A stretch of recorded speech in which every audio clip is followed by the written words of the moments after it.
Hi, you are on Mayhem News Live, Wrestling Weekly.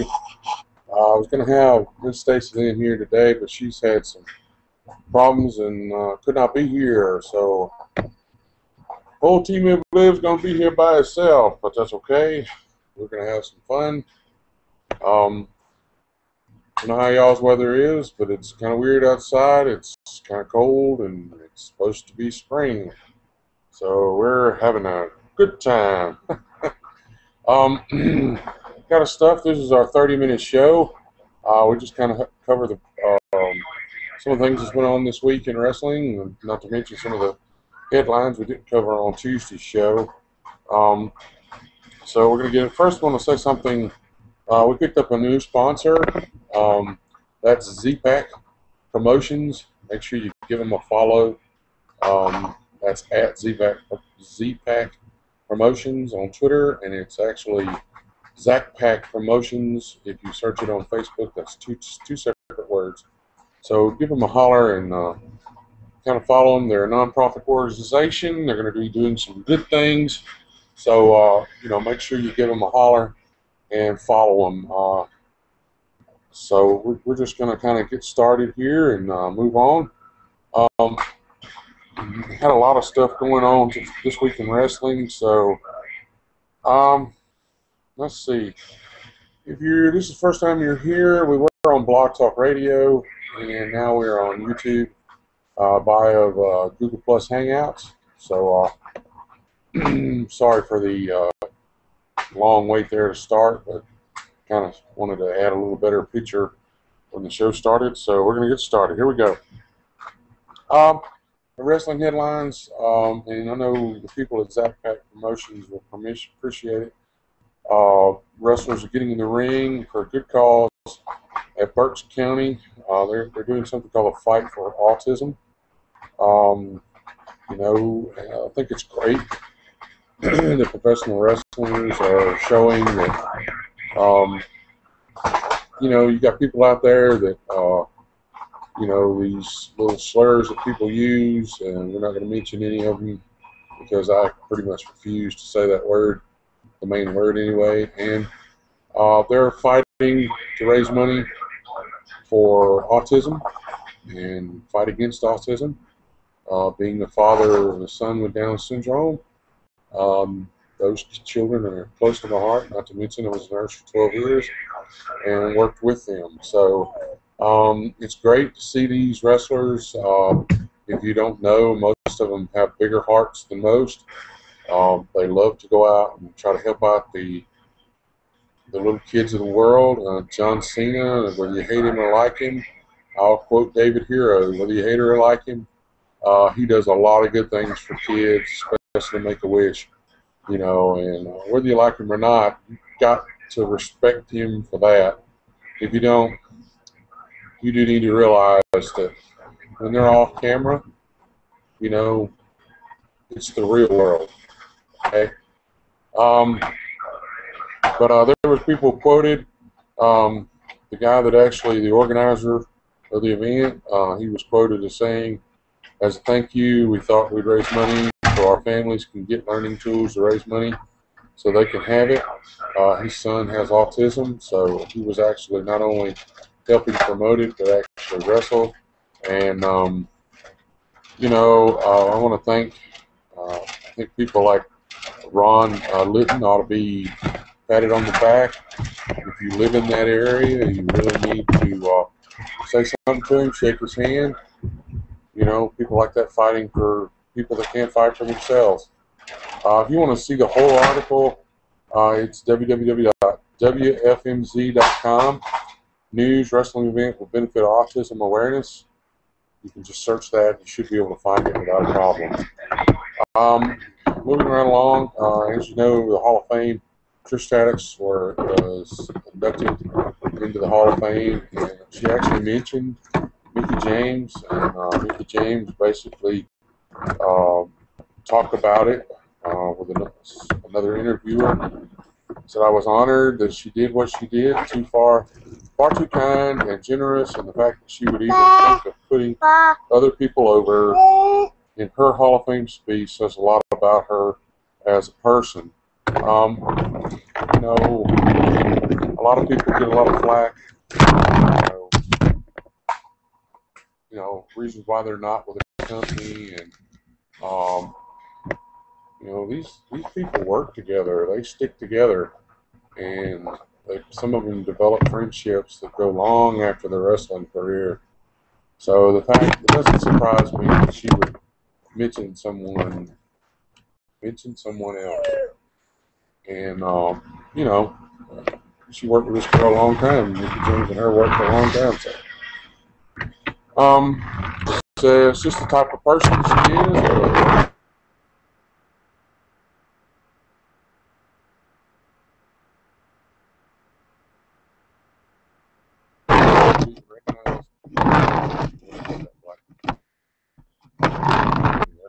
Um,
okay, we're back. We went off into Never Never Land. Internet connection is really weird right now. Charter, you need to get your crap together. I'll have the graphic back up here in just a minute. But you know, with women like that, people like that, if WWE had, oh, wait a minute, they're not.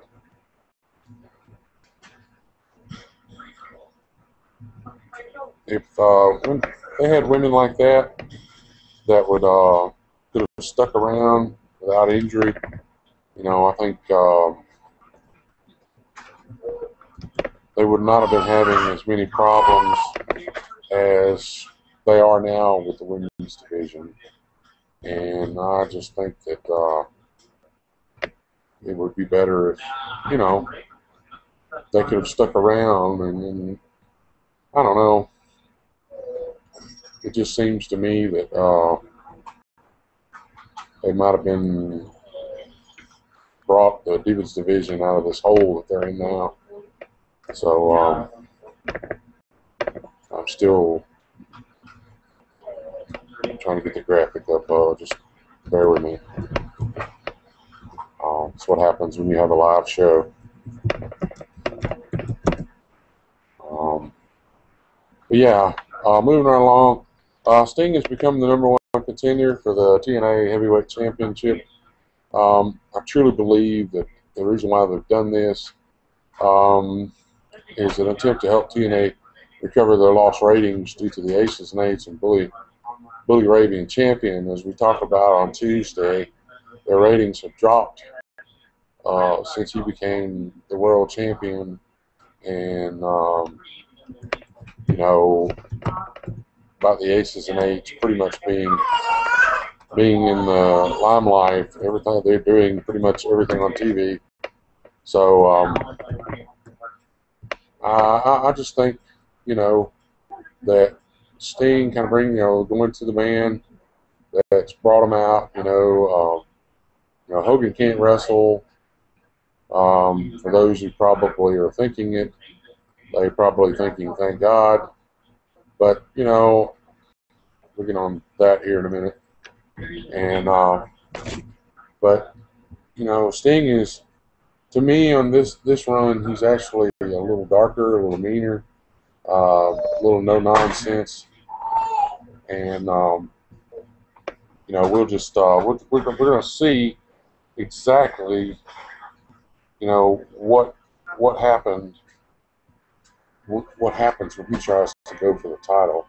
You know, is he going to win it and keep it a few weeks, or is he going to keep it for a while? Which is what I actually hope, you know, they do, because the last time he held it, it kind of, you know, as far as ratings, you know, it really helped. I believe it helped the show. Anything, they're going to have to work hard if they're going to get over this Aces and Eights thing. So, so far we're going to see what happened. TNA announced Thursday night that Suicide would be returning on May 23rd episode of Impact Wrestling. And, well, if you don't know who Suicide is, the Suicide character was first created by TNA video game and then portrayed by Frankie Kazarian, followed by Christopher Daniels, which it was obvious it was Christopher Daniels and Kazarian, because they were pretty much using the same finishing moves as they were, you know, when they were Suicide. I like Suicide. I like his music. I like the moves he does in the ring, and to me, he's one of the pretty much great creations that came out of a video game that actually showed up in a ring, you know.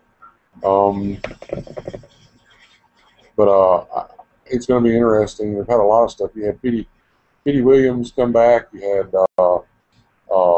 we talked about too, Chris Sabin coming back, you know, and he had a great in-ring experience.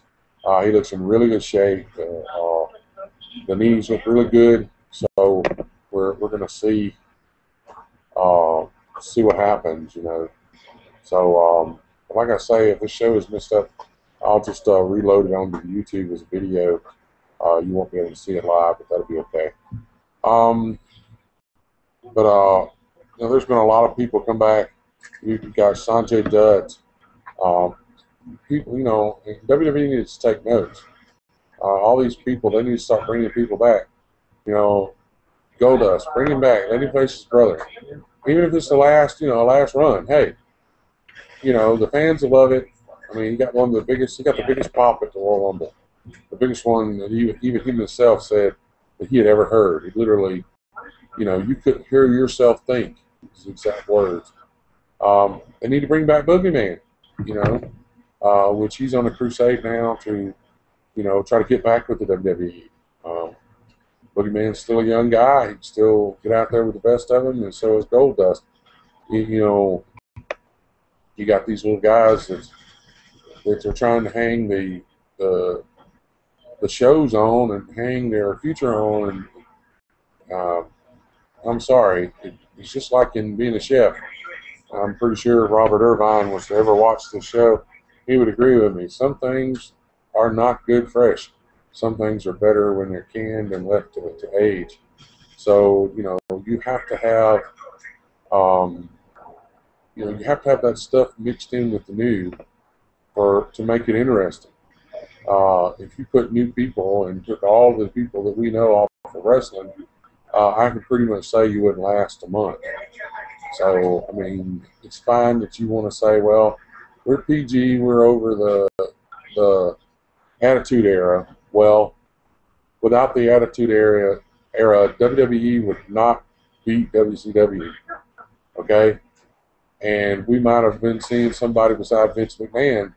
It could have been Turner walking out on TV. So they need to realize that they can't forget about the Attitude Era. The Attitude Era will always be there, and it will always be the foundation of what you're looking at now. I mean, just like in, you know, the great guitarist in rock and roll can't say that they would be who they were if it wasn't for people like Jimi Hendrix. People in country music, you know, just to give a shout out to the, you know, recently passed George Jones. You can't say that there would have been a Garth Brooks if there hadn't been a George Jones. So, you know, Johnny Cash. You can't say you can't make a 50-year-old soup recipe without the recipe being made 50 years ago. So, you know, get with it.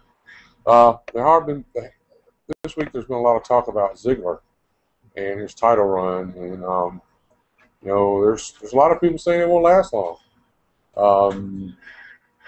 And, you know, everybody's glad that Ziggler got the title, but you know, right now a lot of people like him without a title. What is a title? Is that something? I don't know. Maybe it's some kind of tiger. It's just crossed with something else. Anyway, but you know, many people like him going after the title. His hunt.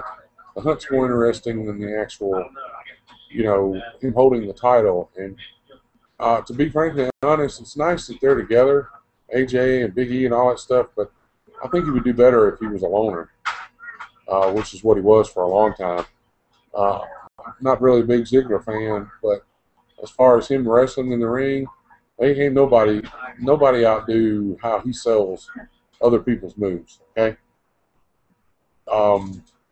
having I'm sorry, a clothesline from Ryback on just anybody is okay, but let Ziggler be the one getting hit makes it a lot more scary. Seriously. So, but is his title reign going to last very long? We're just going to have to see. You know, there's a lot of people worried that he's going to lose the title at Extreme Rules because it's a triple threat. We'll see. I still think there's going to be some friction in between Team Ziggler or Ziggly-Poo or whatever she wants to call him. So, yeah. All right, but just think about that. You know, how long is he going to hold it? We're just going to have to see. Somebody else, there's a lot of people somebody else has been talking about. I know when Captain Ear, yes, and I mentioned your name because I'm fixing to talk about Kane. And if you don't follow her on Twitter, that's at Captain EIRE. That's Captain Ear. And let me tell you, if you don't follow her, you're missing something. Okay, but she is a Canaanite to the core. And she doesn't care if Kane's a heel. She doesn't care if he's a face, as long as he's Kane. But she'll probably, you know, this won't matter to her. She won't care if he's a heel or not. But do fans want Kane to be a heel again? Can you say due to his fan base? You know, that they don't really care if he's a heel or not. You know, and just ask my good friend Captain Ear. She loves him no matter what. So I'm truly think, you know, Kane's kind of like Randy Orton's fan. His fans are like Randy Orton's fan. Randy Orton's fans could care less if Randy Orton's heel or not.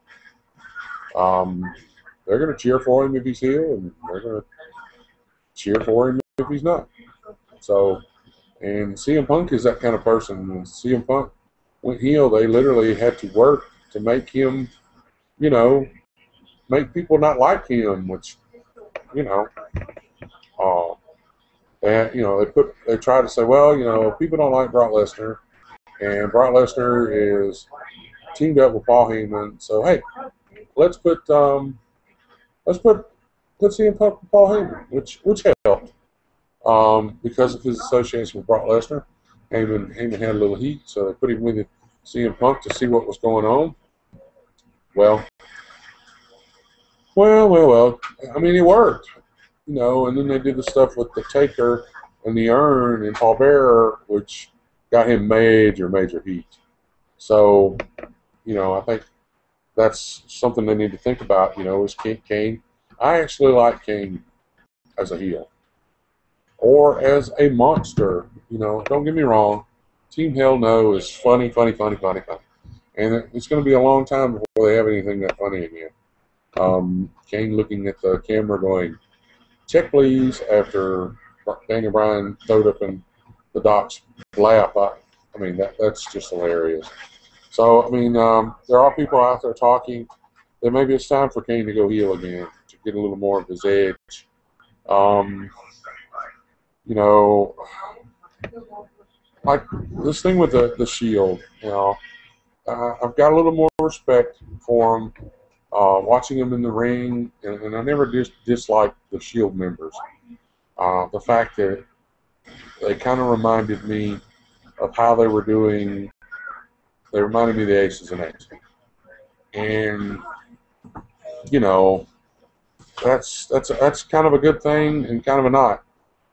The way TNA is handling the Aces and Eights thing, it just goes on and on and on. The fact that the Shield has kind of started to fluctuate here and there, you know, hinting about a fourth member. There are some rumors, but I mean, I read the Twitter account of this person, and you know, he just said, "Hey, I believe in the Shield." So, you know, I don't know. I don't even think I'm gonna give it a thing until I hear a little something more. But the fact that they're getting to work with the Undertaker. I think this Raw is going to be interesting because we know Taker's not down. We know Taker's not gone. And Taker is healthier, probably the healthiest he's been since post-WrestleMania in the last 3 years. So he's actually got in the ring. He's actually wrestled twice. You know, not one time on Raw, one time on SmackDown. And he's actually been in the ring. He reunited with his brother.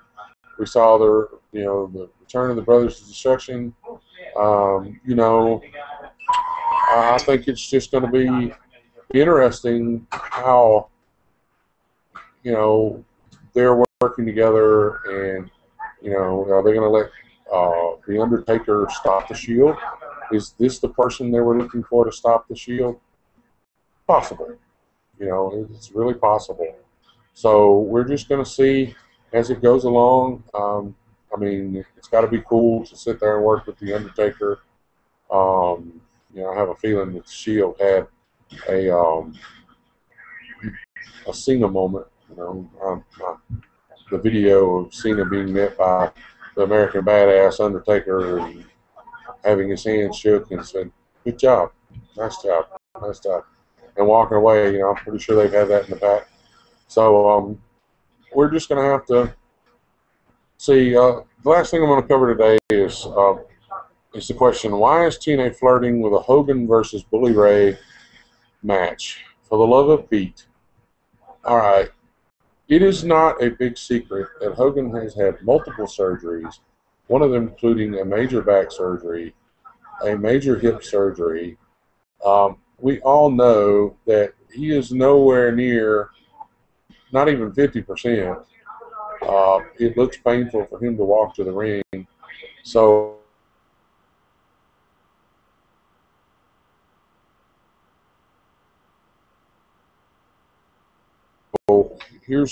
what are the match is going to really suck, you know, if he's in his current condition. And the fact that they're even flirting with this idea, there's going to be people jumping off the TNA ship. Will do not, and I will plead the fifth on that on this episode.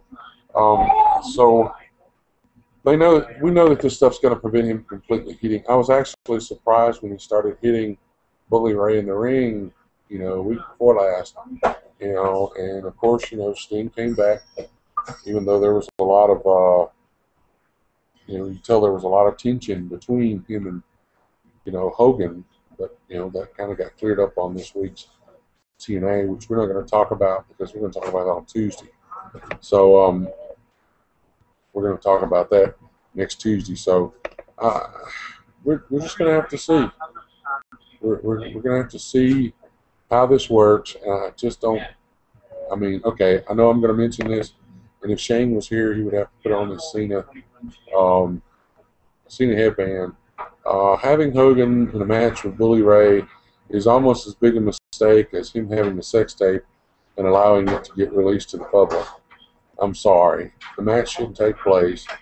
You should let Sting take the title in the Aces and Eights and move on. Like I said, we have a new sponsor. That's Z-Pack Promotions, all one word. That's at Z-Pack Promotions on Twitter. Go to their